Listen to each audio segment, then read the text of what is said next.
নমস্কার শ্রোতা বন্ধুরা, রাধা রাধা 1M চ্যানেলের পক্ষ থেকে আপনাদের সকলকে স্বাগত জানাই। আজকের এই ভিডিও থেকে ভগবান শ্রীকৃষ্ণের মূল্যবান কিছু উপদেশ জানতে পারবেন। এই মূল্যবান উপদেশগুলি কাজে লাগিয়ে আপনার জীবনে সফলতা অর্জন করতে পারবেন, তাই আজকের এই ভিডিওটি অবশ্যই মনোযোগ সহকারে শুনবেন। আর এই ভিডিওটির দ্বারা আপনি যদি উপকৃত হন তাহলে অবশ্যই একটি লাইক করবেন এবং প্রিয়জনদের সাথে শেয়ার করবেন, যাতে তারাও ভিডিওটি দেখে উপকৃত হতে পারে। আর যারা এই চ্যানেলে নতুন তারা অবশ্যই চ্যানেলটিকে সাবস্ক্রাইব করে নেবেন, যাতে আরও এরকম নতুন ভিডিও পেতে পারেন। আর কমেন্টে অবশ্যই লিখতে ভুলবেন না জয় শ্রীকৃষ্ণ। এবার আসুন ভিডিওটি শুরু করা যাক। যোগাসনে আসন অত্যন্ত গুরুত্বপূর্ণ। এবার আমি বলবো সবথেকে শ্রেষ্ঠ আসন কোনটি। আশ্বাস। নিজেকে আশ্বস্ত করতে থাকুন যে আমি আছি, সব ঠিক হবে, যা হচ্ছে ভালোর জন্য হচ্ছে। এই আশ্বাস আপনাকে জীবনে এমন ধনাত্মক বিশ্বাস দেবে যে আপনি বড় বড় সমস্যার সমাধান করতে পারবেন।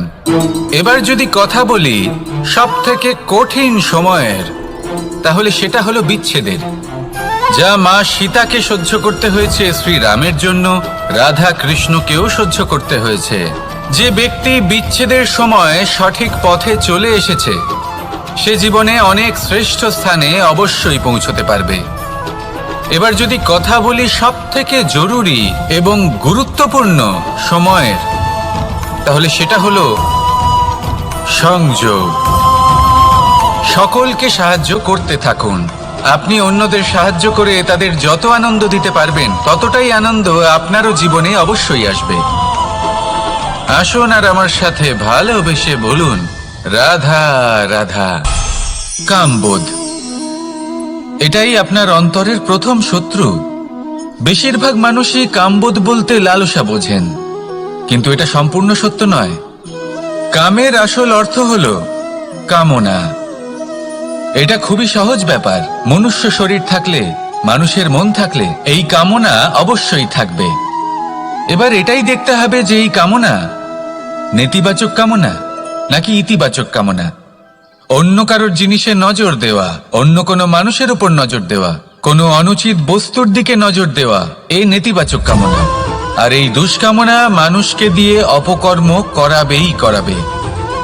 তাই মনে রাখবেন, যে ব্যক্তি নিজের কামনাকে নিয়ন্ত্রণে রাখতে পারেন তিনি সঠিক পথেও থাকেন, সঠিক লক্ষ্যে পৌঁছতেও পারেন। যিনি কামনা নিয়ন্ত্রণে রাখতে পারেন না তিনি তার পথও হারিয়ে ফেলেন এবং লক্ষ্যচ্যুতও হন। তাই মনে রাখবেন, নিজের কামনাগুলিকে নিয়ন্ত্রণে রাখুন। কাম নামক এই শত্রুর ওপর বিজয় লাভ করুন। আর আমার সাথে ভালোবেসে বলুন রাধা রাধা। বিষ এবং অমৃত, এর ভিত্তিতেই সংসার চক্র চলতে থাকে। যখন সমুদ্র মন্থন হয়েছিল তখন এই দুই প্রাপ্ত হয়েছিল। প্রথমে বিষ পাওয়া গেল, তারপর অমৃত। জীবন মন্থন করলেও এগুলো লাভ করা যায়। এবার এই যে বিষ, তা হলো অমৃতের থেকে অনেক বেশি শক্তিশালী এবং সেই জন্যই অনেক বেশি ঘাতকও। এবার বোঝার চেষ্টা করি এই বিষ আসলে কি। যে কোনো বস্তু বা কোনো ভাব যদি মাত্রার থেকে বেশি পরিমাণে আপনার কাছে থাকে, প্রয়োজনের থেকে বেশি আপনার কাছে থাকে, তাহলে সেটা আপনার কাছে বিষ সমান হতে পারে। তা সে ধন হোক, শক্তি হোক, সম্মান হোক, ইত্যাদি ইত্যাদি। যদি আপনার কাছে এমন কিছু থেকে থাকে যা মাত্রার থেকে বেশি পরিমাণে আপনার কাছে আছে, তাহলে তাকে ভাগ করতে শিখুন। যদি আপনি ভাগ করতে শিখে যান তাহলে এই বিষই আপনার জন্য অমৃতে পরিণত হবে, আর তাদের কাছেও অমৃত সমান হয়ে উঠবে যাদের এই সাহায্যের প্রয়োজন। তাহলে ভাগ করে নিতে শিখুন আর আমার সাথে ভালোবেসে বলুন রাধা রাধা। মানুষ বড়ই বিচিত্র প্রাণী। অধিক থেকে অধিকতর ধন লাভ করার চেষ্টায় নিজের শরীরকে নষ্ট করে ফেলেন, নিজের শক্তি হারিয়ে ফেলেন, নিজের সামর্থ্য হারিয়ে ফেলেন। আর যে ধন লাভ করেন সেটা কোথায় যায়? সেই শক্তি, সেই সামর্থ্যকে আবার ফিরে পাওয়ার জন্য। আর কিছু মানুষ জীবন এমনভাবে যাপন করেন যেন তা কখনোই শেষ হবে না, কিন্তু শেষ তো সবারই হবে। আর যখনই শেষটা কাছে চলে আসে তখন মানুষ এটা বুঝতে পারেন যে সে জীবনকে উপভোগ করেননি। তার কারণটা কি? লালসা।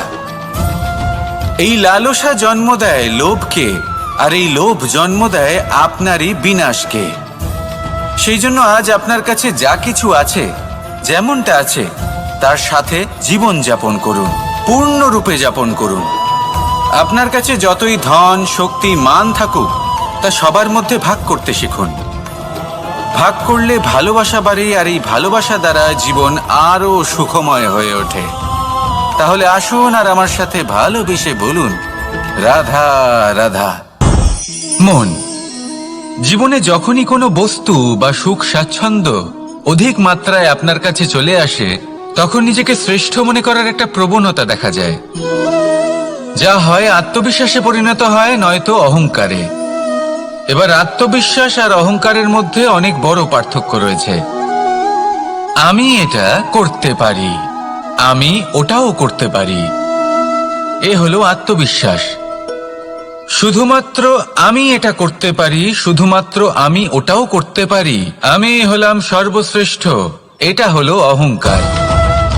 এবার এই অহংকার এর ধ্বনি অনেক দূর প্রবাহিত হয়, আর এর প্রহার সর্বপ্রথম আপনাকে বিপর্যস্ত করে। এবার এই অহংকার এর বিপরীত শব্দ হলো বিনয়, অর্থাৎ নিজের ঊর্ধ্বে উঠে অন্যের বিষয় ভাবনা চিন্তা করা, সংসারের বিষয়ে ভাবা। এই বিনয়ী হবার চেষ্টা করুন, একের থেকে অনেক হওয়ার চেষ্টা করুন এবং একসাথে থাকার চেষ্টা করুন। নিশ্চিত রূপেই আপনি বিকাশের কারণ হবেন। মত্ততা থেকে নিজেকে দূরে রাখুন, অহংকার থেকে নিজেকে দূরে রাখুন। এই মন প্রসন্ন হয়ে বলবে, রাধা রাধা।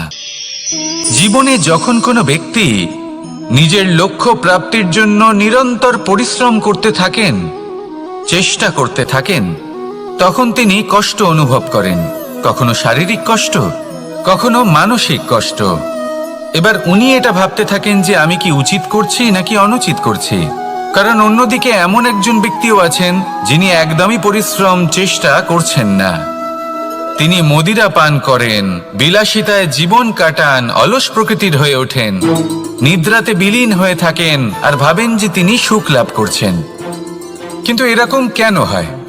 কারণ যখন আমরা সৎ পথে থাকি, উচিত পথে চলি, লক্ষ্য প্রাপ্ত করার জন্য চেষ্টা করতে থাকি, তখন আমাদের ভেতরে থাকা নেতিবাচক শক্তি এবং পাপ এই দেহকে ত্যাগ করে দেয়।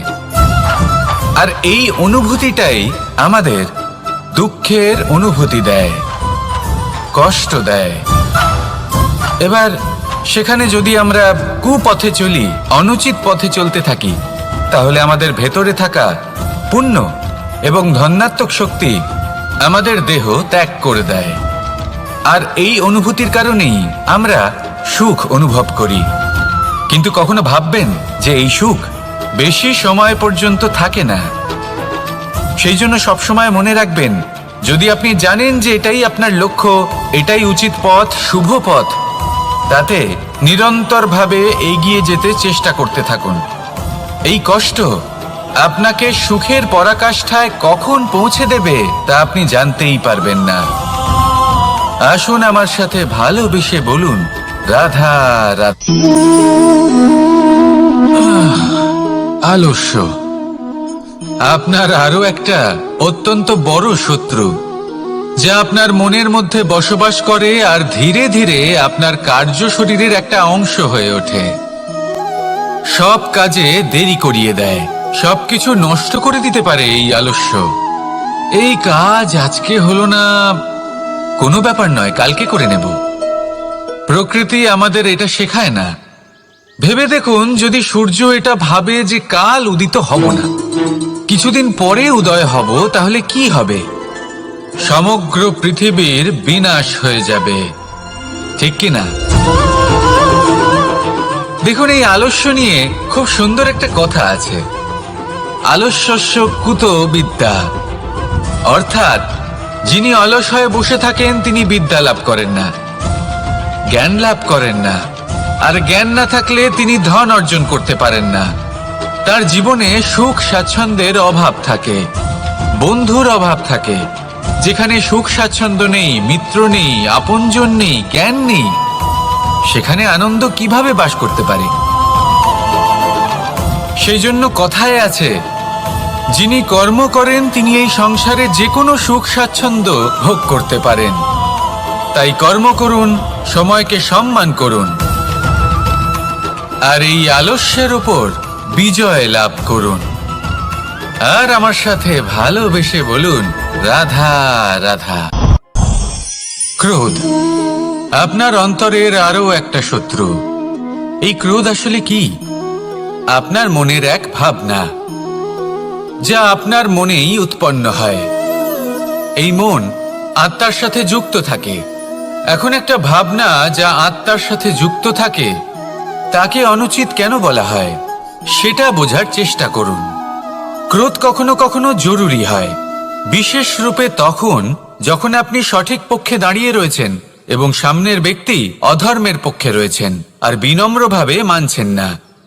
যেমন শ্রীরাম ক্রুদ্ধ হয়েছিলেন সাগরের ওপর, ওটা উচিত ছিল, আর তা ততক্ষণই উচিত যতক্ষণ আপনি ক্রোধকে নিয়ন্ত্রণ করছেন। যদি ক্রোধ আপনাকে নিয়ন্ত্রণ করতে শুরু করে, তাহলে পরিস্থিতি এমনও হতে পারে, ধরুন একজন ব্যক্তির প্রতি ক্রোধের কারণে আপনি তার ক্ষতি করতে চান। আপনি একটা কয়লা হাতে নিলেন, আর সেই কয়লা সামনের ব্যক্তির ক্ষতি করার পূর্বে আপনার হাত জ্বালিয়ে দেবে। ব্যাস, ক্রোধ এটাই করে, সর্বপ্রথম আপনার ক্ষতি করে, আপনার বিবেক হরণ করে নেয়, আপনি আপনার নিয়ন্ত্রণ হারিয়ে ফেলেন আর সবকিছু নষ্ট হয়ে যায়। বেশিরভাগ মানুষ ক্রোধে এমন সিদ্ধান্ত নেন যে সেটা তাদেরই বিনাশের কারণ হয়ে দাঁড়ায়। আর কিছু মানুষ বলেন যে আমাদের জীবনে এত যন্ত্রণা আছে, এত সংকট আছে যে ক্রোধ উৎপন্ন হবেই। আর এরকম সময় এটাই উচিত হবে যে আপনি নিজেকে ক্রোধের থেকে দূরে রাখুন আর তারপর সমস্যার নিবারণ করুন। আর এই নিবারণই আপনার জীবনকে একটা শ্রেষ্ঠ স্তরে পৌঁছে দেবে। তাহলে ক্রোধ থেকে দূরে থাকুন, সুপ্রসন্ন থাকুন, আর আমার সাথে ভালোবেসে বলুন, রাধা রাধা। মোহ আপনার অন্তরের আরো একটা শত্রু। এবার মানুষ প্রেম আর মোহের মধ্যে পার্থক্য বুঝতে পারে না। কিছু মানুষ ভাবে যে মোহর মধ্যে খারাপ কি আছে? যদি কোনো মানুষের তার বাবা মার প্রতি, তার সন্তানের প্রতি মোহ থাকে, তবে খারাপ কি আছে? খারাপ আছে, আর সেটা তাদের জন্য খারাপ হতে পারে যাদের প্রতি আপনার এই মোহ আছে। এবার মোহ আর প্রেমের মধ্যে পার্থক্য আপনাকে বোঝাচ্ছি। মোহ শুধুমাত্র পেতে চায়, সেখানে প্রেম শুধুমাত্র দিতে শেখায়। এই দুই পরিস্থিতিতেই আপনার হাত প্রসারিত থাকে। মোহের ক্ষেত্রে কোনো বস্তু বা কোনো ব্যক্তিকে লাভ করার জন্য, আর প্রেমে শুধুই প্রদান করার জন্য। মোহর বশে আপনার পায়ে বাঁধন পড়ে যেতে পারে। যদি মাতা পিতার তার সন্তানের প্রতি মোহ থাকে, তাহলে তারা তাদের সন্তানকে কখনো দুঃখে, চিন্তায়, যন্ত্রণায় দেখতেই পারবে না। সেই জন্য তারা সন্তানকে বেঁধে রাখতে চান একটা সুরক্ষিত ক্ষেত্রে, যেখান থেকে না তারা সংসারকে দেখতে পায়, না পরখ করতে পারে, না কিছু শিখতে পারে, না বিকট পরিস্থিতির সম্মুখীন হতে পারে। ঠিক যে কারণে তারা দুর্বল হয়ে পড়ে, অজ্ঞানী হয়ে ওঠে। তাদের বিকাশ সেখানেই স্তব্ধ হয়ে যায়, আর সেখানে প্রেম শুধুমাত্র বিকাশের পথে নিয়ে যায়। মা বাবা যদি সন্তানকে ভালোবাসেন, তাহলে তাকে ছেড়ে দেন যে যাও সংসারকে দেখো, পরখ করো আর শেখো। কিভাবে এর সাথে লড়াই করতে হবে সেটা নিজে শেখো। নিজের শক্তি নিজেই বাড়িয়ে তোলো, নিজের পথ চয়ন করো। সেই জন্য এই মোহর শিকল ভেঙে ফেলুন আর প্রেমকে আপন করে নিন। আর এই প্রেম দ্বারাই বলুন, রাধা রাধা। এই জীবনে আমাদের দুজন সঙ্গী, এক হলো অন্ধকার আর এক হলো প্রকাশ। এবার যখন এই অন্ধকারে আমরা প্রদীপ জ্বালাই, সেই প্রকাশের জন্য অন্ধকার আমাদের উপর রুষ্ট হয়ে চলে যায়। এবার যদি অন্ধকারকে খুশি করতে যাও, তাহলে প্রকাশ আমাদের উপর রুষ্ট হয়ে চলে যায়। এ হলো ঠিক সেই পরিস্থিতি যে আমাদের দুই বন্ধু, তাদের মধ্যে সদ্ভাব নেই। যদি কোনো একজনের মান ভাঙাতে বা খুশি করতে যাও, তাহলে দ্বিতীয়জন অবশ্যই রুষ্ট হয়। সেই অবস্থায় আপনাকে বোঝদারের মতো কাজ করতে হবে। যে কখন কাকে সমর্থন করতে হবে, কখন কার সাথে চলতে হবে। যদি পারেন তাহলে সকলকে একসাথে নিয়ে চলবেন। যদি কোনো মানুষের মধ্যে বনিবনা না হয় তাহলে তাদের মধ্যে সামঞ্জস্য বজায় রেখে সংসারের রীতিনীতির চক্র চালিত করা, এটাই তো হলো মনুষ্য জীবন। এবার এটা কিভাবে করা সম্ভব? শুধুমাত্র প্রেমের দ্বারা। তাহলে এইভাবেই সবাইকে প্রেমের দ্বারা বেঁধে রাখুন আর আমার সাথে ভালোবেসে বলুন, রাধা রাধা। কিছু মানুষ বড়ই বিচিত্র হন, এমনভাবে জীবনযাপন করেন যেন তাদের কোনোদিন মৃত্যুই হবে না।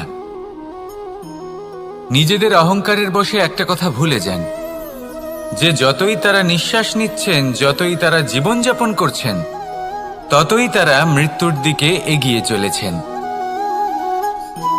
কারণ আমাদের এই জীবন তার নিঃশ্বাসের ওপর নির্ভরশীল। নিঃশ্বাস চলছে মানে জীবন চলছে। নিঃশ্বাস যদি থেমে যায় তাহলে জীবনও থেমে যাবে। আমাদের জীবনের প্রদীপ যে কোনো মুহূর্তে নিভে যেতে পারে, আর কত সময় বাকি রয়েছে সেই বিষয়ে আমাদের কোনো ধারণাই নেই। তাই যে মুহূর্ত আমরা এখন যাপন করছি সেটার সদ্ব্যবহার করে নেওয়া যাক, কোনো শুভ কর্ম করে নেওয়া যাক, এমন কোনো কর্ম যার দ্বারা আমাদের ব্যক্তিত্বতে এমন এক চমক আসে যে আমাদের মৃত্যুর পরেও এই সংসার আমাদের চিরস্মরণীয় করে। কারণ একটা কথা ঠিক, মৃত্যু হলো একটা অটল সত্য, তাকে মেনে নিতেই হবে, স্মরণীয় করে রাখতেই হবে। যে সময় আছে তার সদ্ব্যবহার করুন আর আমার সাথে ভালোবেসে বলুন, রাধা রাধা। এই সংসারের সবথেকে বড় সুখ কি? কেউ বলবেন নিজের লক্ষ্য প্রাপ্ত করা, কেউ বলবেন ধন উপার্জন করা, কেউ বলবেন নিদ্রাই সবথেকে বড় সুখ, কেউ বলবেন রাজ্য লাভ করা, আবার কেউ বলবেন মাতার হাত থেকে খাবার খাওয়া, আদি ইত্যাদি। কিন্তু যদি সত্যি কথা বলি, এই সংসারের সবথেকে বড় সুখ হলো সেবা করা। কখনো কাউকে সেবা করে দেখুন। এই সেবা দ্বারা অন্য কোনো মানুষের আশীর্বাদ লাভ করাতেই সুখ রয়েছে।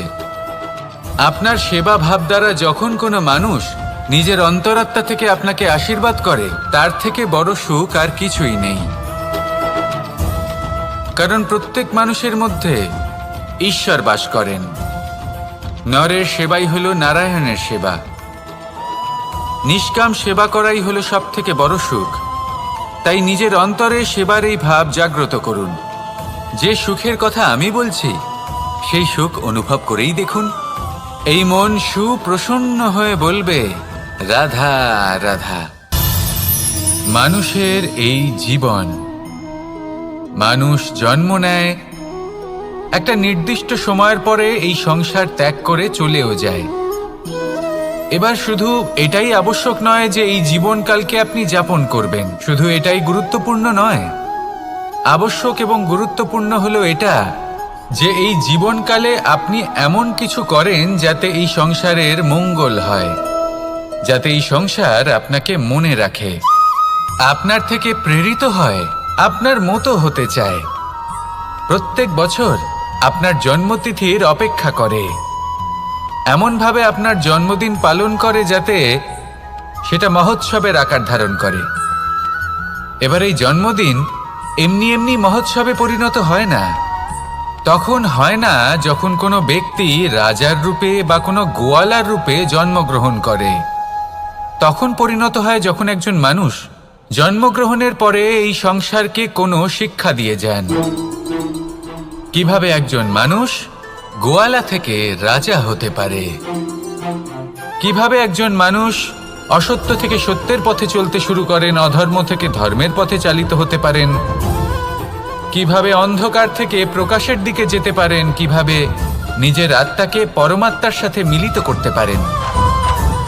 তা সে রামনবমী হোক বা জন্মাষ্টমী হোক, তাদের জীবনের সাথে জড়িত প্রত্যেক মুহূর্ত একটা পরবের আকার ধারণ করে। তাহলে আপনিও এইভাবে নিজের জীবন যাপন করতে থাকুন। এই সংসারে শুধু ভালোবাসা বিতরণ করুন, কিছুটা এমনভাবে বিতরণ করুন যাতে আপনি এই সংসার থেকে চলে যাওয়ার পরেও এই সংসারে আপনি শুধুই ভালোবাসা বিতরণ করতে পারেন। যদি আপনি এরকম করেন, সংসারকে প্রেরণা দেন, তাহলে আপনার জীবনও রাধাকৃষ্ণের প্রেমের মতোই অলৌকিক এবং দৈব হয়ে উঠবে। আসুন আর আমার সাথে ভালোবেসে বলুন, রাধা রাধা। আপনি এটা শুনে থাকবেন যে ছোট্ট একটা বালক, সে ঈশ্বরের প্রতিরূপ হয়। কিন্তু এমন কেন বলা হয় তা কি আপনি কখনো ভেবে দেখেছেন? আমি আপনাকে বলছি, কোনো একটা ছোট্ট বালককে দেখুন, সে কি করে? সকলকে সমান চোখে দেখে। ওর মনে না কোনো ছলনা রয়েছে, না কোনো কপটতা, না অহংকার রয়েছে, আর না কোনো বিষয় নিয়ে কোনো চিন্তা। সকলকে সে সমান চোখে দেখে আর নিজের মধ্যেই প্রসন্ন থাকে, সকল বিকার থেকে মুক্ত। এগুলোই তো সেই গুণ, সেই বালকের মধ্যে, যা হলো ঈশ্বর স্বরূপ। এবার ভেবে দেখুন, যদি প্রত্যেকটা মানুষ এই ছোট বালকের মতো সেই সব গুণ নিজের মধ্যে জাগ্রত করে তোলে, তাহলে কি হবে? তারাও ঈশ্বর তুল্য হয়ে উঠবে। তাই আপনিও এটাই করুন, নিজের মনকে বিকার মুক্ত করুন সেই ছোট্ট বালকের মতো। মনের মধ্যে না কোনো চিন্তা রাখবেন, না মোহ, না ক্রোধ, না কোনো রকমের ছলনা বা কপটতা। সবাইকে সমান চোখে দেখুন আর নিজের মনেই প্রসন্ন থাকতে শিখুন। এই মন প্রেমময় হয়ে বলবে, রাধা রাধা। মানুষের জীবন বড়ই বিচিত্র হয়। যেই মুহূর্তে জন্ম নেয়, একটা প্রতিস্পর্ধায় প্রবেশ করতে থাকে। মানুষ জন্ম নেয় আর প্রতিস্পর্ধা শুরু হয়ে যায় ভাই এবং বোনের মধ্যে সর্বশ্রেষ্ঠ হবার, সবার থেকে এগিয়ে থাকার। তারপরে সে যায় গুরুকুলে, নিজের বন্ধুদের মধ্যে সর্বশ্রেষ্ঠ হওয়ার প্রতিস্পর্ধা শুরু হয়। এবার সেখান থেকে বাইরে বেরিয়ে সংসার জীবনে প্রবেশ করে ধন উপার্জনের প্রতিস্পর্ধা শুরু হয়। তা সে যুদ্ধই হোক বা কলা হোক, এই প্রতিস্পর্ধা কখনোই আমাদের পিছু ছাড়ে না। তাই যদি প্রতিস্পর্ধা করতেই হয়, তাহলে আমরা মানুষকে সাহায্য করার প্রতিস্পর্ধা কেন করব না?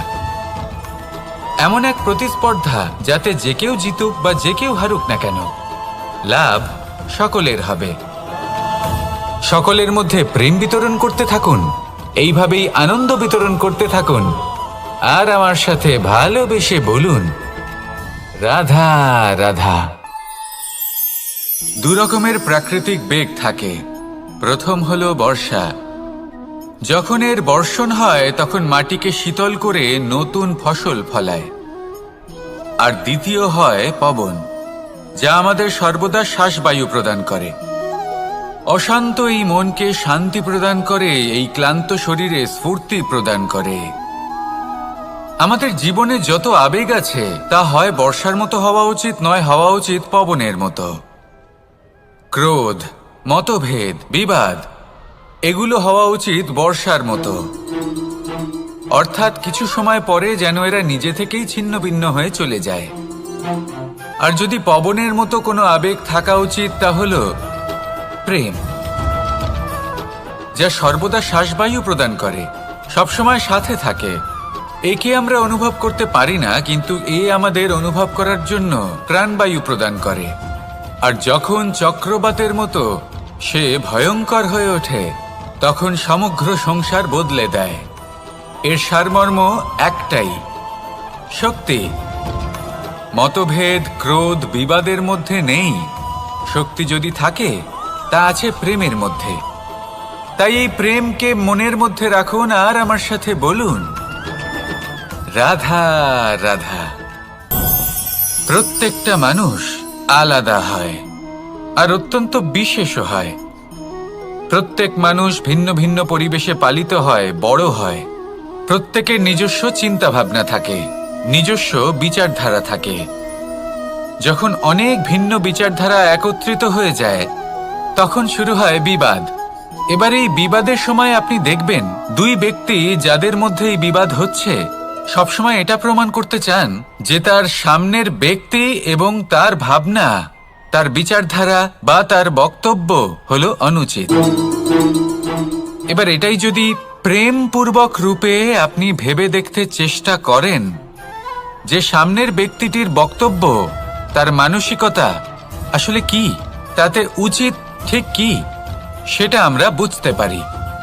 একদিকে হলো এই বিবাদ, যা আপনাকে সামনের ব্যক্তিটিকে অনুচিত প্রমাণ করতে বাধ্য করে, আর অন্যদিকে হলো প্রেম, যা সামনের ব্যক্তিটির যুক্তি বুঝতে সাহায্য করে, তাতে উচিত কি রয়েছে সেটা বুঝতে বাধ্য করে, তাকে মহান হয়ে ওঠার পথে অগ্রসর হতে বাধ্য করে।